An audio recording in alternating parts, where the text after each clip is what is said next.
Hello दोस्तों, आज की इस वीडियो में हम पढ़ेंगे क्लास 10 के लिए हिंदी। और हिंदी बाबू बहुत महत्वपूर्ण है क्योंकि हिंदी से आपका 100 नंबर का क्वेश्चन आता है।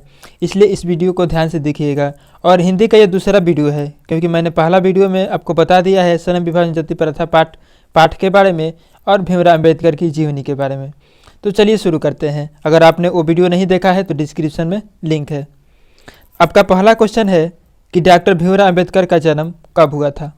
देखिए, डॉक्टर भीमराव अम्बेडकर के जन्म की हम बात करें तो उनका मऊ के मध्य प्रदेश में हुआ था। मऊ में एक जगह है जो कि मध्य प्रदेश में है। 14 अप्रैल 1891 ईस्वी में। कब हुआ था? तो 14 अप्रैल 1891 ईस्वी में। यानी ऑप्शन नंबर डी इसका 100% सही हो जाएगा। उसके बाद है आपका क्वेश्चन नंबर 2। और क्वेश्चन नंबर 2 में आपसे पूछ रहा है कि श्रम विभाजन और जाति प्रथा के लेखक कौन है। तो श्रम विभाजन और जाति प्रथा के लेखक आपसे पूछेगा तो बाबा साहब भीमराव अम्बेडकर हैं। यानी ऑप्शन नंबर ए इसका 100% सही हो जाएगा। उसके बाद है क्वेश्चन नंबर 3। और क्वेश्चन नंबर 3 में आपसे पूछ रहा है कि आदर्श समाज स्वतंत्रता, समानता, भ्रातृत्व पर आधारित होगा, यह किसने कहा। ऐसा भीमराव अम्बेडकर जी कहते हैं कि जो आदर्श समाज है समानता, भ्रातृत्व पर आधारित होगा वो आदर्श समाज होगा। तो आपका ऑप्शन नंबर बी 100% सही हो जाएगा। उसके बाद है आपका क्वेश्चन नंबर 3। और क्वेश्चन नंबर 4 है। और क्वेश्चन नंबर 4 में आपसे पूछ रहा है कि डॉक्टर भीमराव अम्बेडकर का जन्म किस परिवार में हुआ था। तो वह एक दलित परिवार से बिलोंग करते थे, तो इसीलिए आपका ऑप्शन नंबर सी 100% सही हो जाएगा, दलित परिवार। उसके बाद है क्वेश्चन नंबर 5। और क्वेश्चन नंबर 5 में आपसे पूछ रहा है कि डॉक्टर अम्बेडकर ने किस प्रथा को आर्थिक पहलू से खतरनाक माना है। तो कहते थे कि जो जाति प्रथा है वो आर्थिक पहलू से भी खतरनाक है। तो यानी ऑप्शन नंबर डी इसका 100% सही हो जाएगा। उसके बाद है क्वेश्चन नंबर 7। और क्वेश्चन नंबर 7 में आपसे पूछ रहा है कि डॉक्टर भीमराव अम्बेडकर का जन्म कहाँ हुआ था। तो मैंने आपको पहले ही क्वेश्चन में आपको बता दिया कि उनका जन्म 14 अप्रैल 1891 मऊ के मध्य प्रदेश में हुआ था। तो आपका ऑप्शन नंबर ए 100% सही हो जाएगा। उसके बाद है क्वेश्चन नंबर 8। और क्वेश्चन नंबर 8 में आपसे पूछ रहा है कि भारत में बेरोजगारी का मुख्य कारण क्या है। देखिए, भारत में बेरोजगारी का मुख्य कारण हम आपको बता दें तो जो जाति प्रथा है वो क्या है कि भारत में बेरोजगारी का मुख्य कारण है। क्योंकि जाति प्रथा में लोग क्या होता है कि एक ही पेशे में बांधने पर मजबूर हो जाते हैं, जैसे जिस जाति का जो है वही काम करेगा। ठीक है, तो आप याद रखिएगा, ऑप्शन नंबर ए इसका 100% सही हो जाएगा। उसके बाद है क्वेश्चन नंबर 9। और क्वेश्चन नंबर 9 में आपसे पूछ रहा है कि भारत में बेरोजगारी का एक प्रमुख एवं प्रत्यक्ष कारण क्या है। देखिए, जो भारत में बेरोजगारी और प्रमुख अगर कारण हम आपको बता दें बेरोजगारी का, तो बेरोजगारी का प्रमुख और प्रत्यक्ष कारण आपका जाति प्रथा हो जाएगा। तो ऑप्शन नंबर सी इसका बिल्कुल सही हो जाएगा। उसके बाद है क्वेश्चन नंबर 10। और क्वेश्चन नंबर 10 में आपसे पूछ रहा है कि आधुनिक सभ्य समाज श्रम विभाजन को आवश्यक क्यों मानता है। आधुनिक जो सभ्य समाज है श्रम विभाजन की इसलिए आवश्यक मानता है क्योंकि कार्य कुशलता अच्छे से हो जाता है। तो आपका ऑप्शन नंबर ए 100% सही हो जाएगा। कार्य कुशलता के लिए श्रम विभाजन और जाति प्रथा, जो सभ्य समाज है श्रम विभाजन को कार्य कुशलता के लिए आवश्यक मानता है। तो आपका ऑप्शन नंबर ए 100% सही हो जाएगा। उसके बाद है क्वेश्चन नंबर 11। और क्वेश्चन नंबर 11 में आपसे पूछ रहा है कि जाति प्रथा श्रम विभाजन के साथ साथ किसका रूप लिए हुए है। तो जो जाति प्रथा है श्रम विभाजन के साथ साथ श्रमिक विभाजन का रूप लिया हुआ है। किसका रूप लिया हुआ है? श्रमिक विभाजन का। तो ऑप्शन नंबर सी इसका 100% सही हो जाएगा।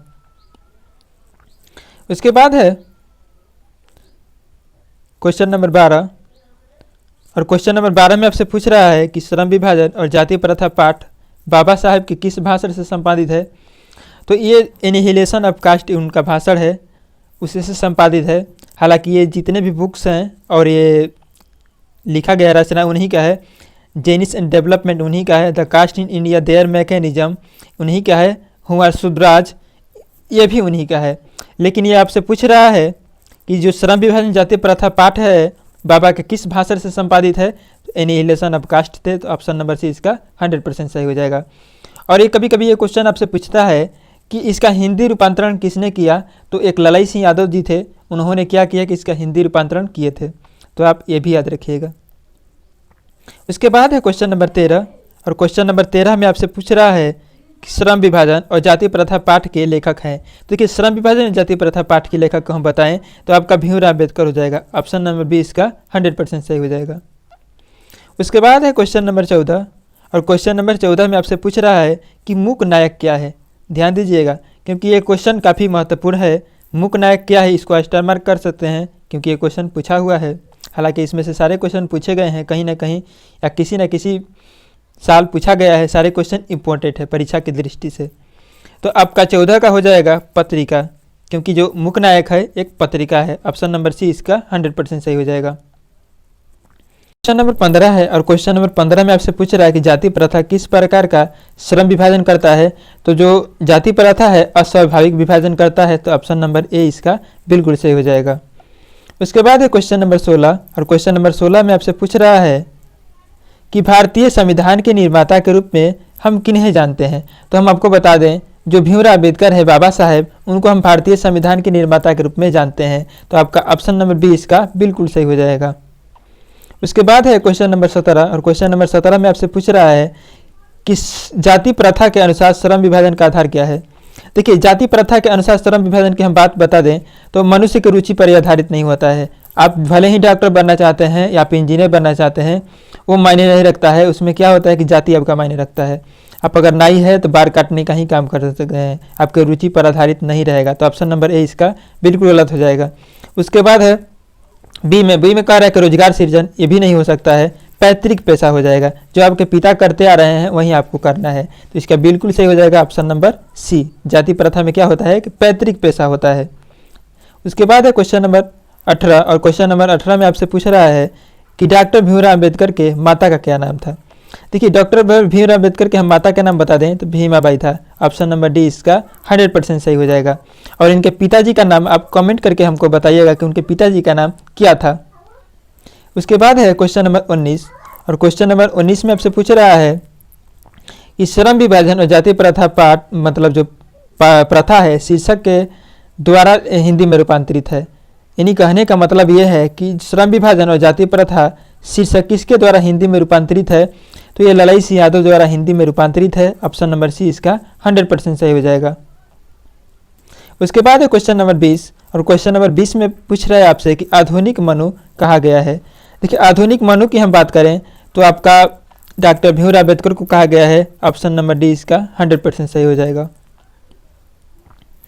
उसके बाद है क्वेश्चन नंबर 21, और क्वेश्चन नंबर 21 में आपसे पूछ रहा है कि श्रम विभाजन जाति प्रथा के लेखक कौन है। तो श्रम विभाजन जाति प्रथा के लेखक बाबा साहब भीमराव अम्बेडकर है। तो ऑप्शन नंबर बी इसका 100% सही हो जाएगा। उसके बाद है क्वेश्चन नंबर 22, और क्वेश्चन नंबर 22 में आपसे पूछ रहा है कि डॉक्टर अंबेडकर ने किस पत्रिका का संपादन किया। तो उन्होंने बहिष्कृत भारत का संपादन किया था। ऑप्शन नंबर सी इसका 100% सही हो जाएगा, बहिष्कृत भारत। उसके बाद है क्वेश्चन नंबर 23, और क्वेश्चन नंबर 23 में आपसे पूछ रहा है कि डॉक्टर अंबेडकर का जन्म किस राज्य में हुआ था। तो उनका जन्म मऊ मध्य प्रदेश में हुआ था। तो आपका बिल्कुल सही हो जाएगा ऑप्शन नंबर बी, 14 अप्रैल 1891 मऊ के मध्य प्रदेश में हुआ था, याद रखिएगा। उसके बाद है क्वेश्चन नंबर 24, और क्वेश्चन नंबर 24 में आपसे पूछ रहा है कि डॉक्टर अंबेडकर ने पीएचडी की उपाधि कब धारण की।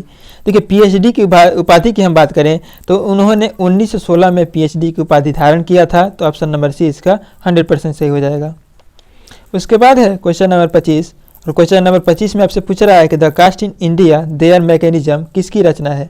तो जो the caste in India their mechanism है उन्हें रचना है डॉक्टर भीमराव अम्बेडकर की। तो आपका ऑप्शन नंबर ए 100% सही हो जाएगा।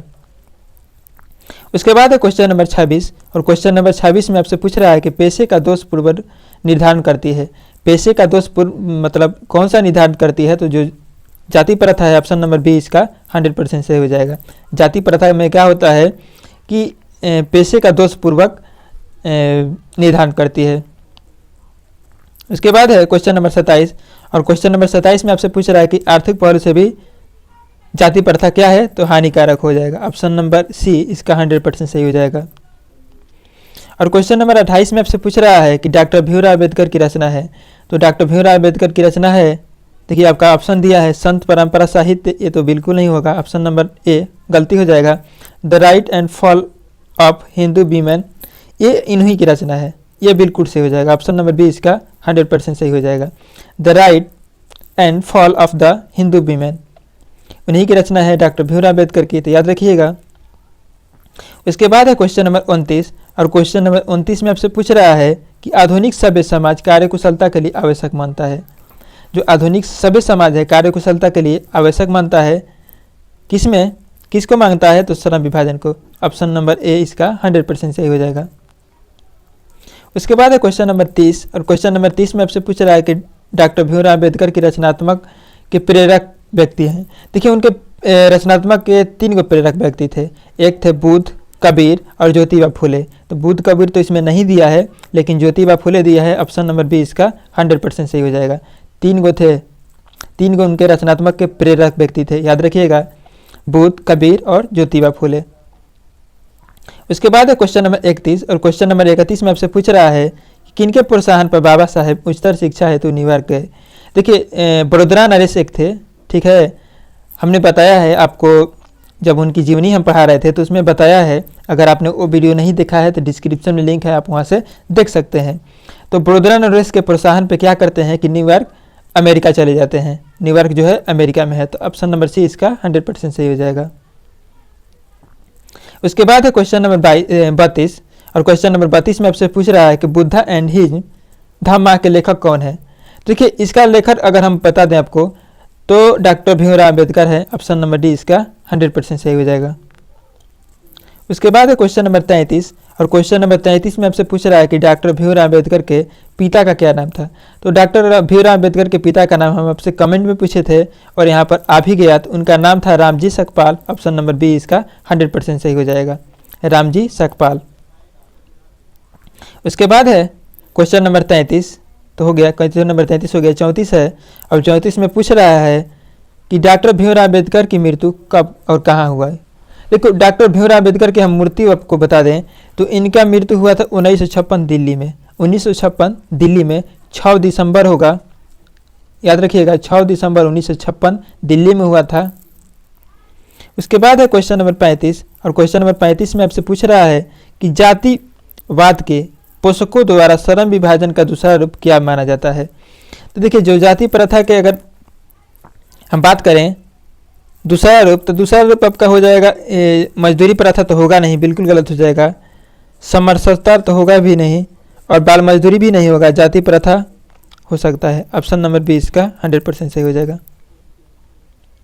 उसके बाद है क्वेश्चन नंबर 36 और क्वेश्चन नंबर 36 में आपसे पूछ रहा है कि डॉक्टर अंबेडकर का वर्णमय हिंदी में कितने खंडों में प्रकाशित हो चुकी है। तो 21 खंडों में प्रकाशित हो चुका है। तो ऑप्शन नंबर डी इसका 100% सही हो जाएगा। उसके बाद है क्वेश्चन नंबर 37 और क्वेश्चन नंबर 37 में आपसे पूछ रहा है लेखक की दृष्टि में विडंबना की बात क्या है। तो वो कहते हैं कि जातिवाद के पोषकों की कमी नहीं है, इस युग में भी जातिवाद के पोषकों की कमी नहीं है। तो ऑप्शन नंबर ए इसका 100% सही हो जाएगा। उसके बाद है क्वेश्चन नंबर 38 और क्वेश्चन नंबर 38 में आपसे पूछ रहा है कि डॉक्टर अंबेडकर की दृष्टि में भाईचारे का वास्तविक रूप कैसा होता है। तो वो कहते थे कि भाईचारे का रूप ऐसा होना चाहिए जैसे कि दूध और पानी होता है, उसको मिला देने से पता नहीं चल पाता है कि दूध में पानी मिलाया गया है कि नहीं। तो आपका ऑप्शन नंबर बी इसका 100% सही हो जाएगा। उसके बाद है क्वेश्चन नंबर 39 और क्वेश्चन नंबर 39 में आपसे पूछ रहा है कि भारत की जाति प्रथा की विशेषता है। देखिए भारत की जाति प्रथा की हम विशेषता आपको बता दें तो इसमें क्या होता है कि आपका अगर ऑप्शन के अकॉर्डिंग बात करें तो रोजगार वर्धक होता है, ये भी गलत हो जाएगा। यह श्रमिकों का स्वाभाविक विभाजन करता है, ये भी गलत हो जाएगा। आपका ऑप्शन नंबर सी इसका 100% सही हो जाएगा, क्योंकि भारत की जाति प्रथा की विशेषता यह है कि यह श्रमिकों का अस्वाभाविक विभाजित कर देता है, अस्वाभाविक विभाजन करता है, यानी ऑप्शन नंबर सी इसका 100% सही हो जाएगा। उसके बाद है आपका ये लास्ट क्वेश्चन भी है और इस चैप्टर का लास्ट क्वेश्चन है और इस वीडियो को देखने के बाद हमें नहीं लगता है कि आपको दूसरा वीडियो देखने की ज़रूरत है। और इसमें पूछ रहा है कि लेखक की दृष्टि में आदर्श समाज कैसा होना चाहिए। तो लेखक की दृष्टि में आदर्श समाज कैसा होना चाहिए, तो देखिए जिसमें क्या हो कि स्वतंत्रता हो, समता हो, भातृत्व का भाव हो, लेखक की दृष्टि में आदर्श समाज होना चाहिए। तो ऑप्शन नंबर ए इसका 100% सही हो जाएगा। आशा करता हूँ कि यह वीडियो आपको अच्छा लगा होगा और अच्छा लगा होगा तो इस वीडियो को ज़्यादा से ज़्यादा अपने दोस्तों में शेयर कीजिए।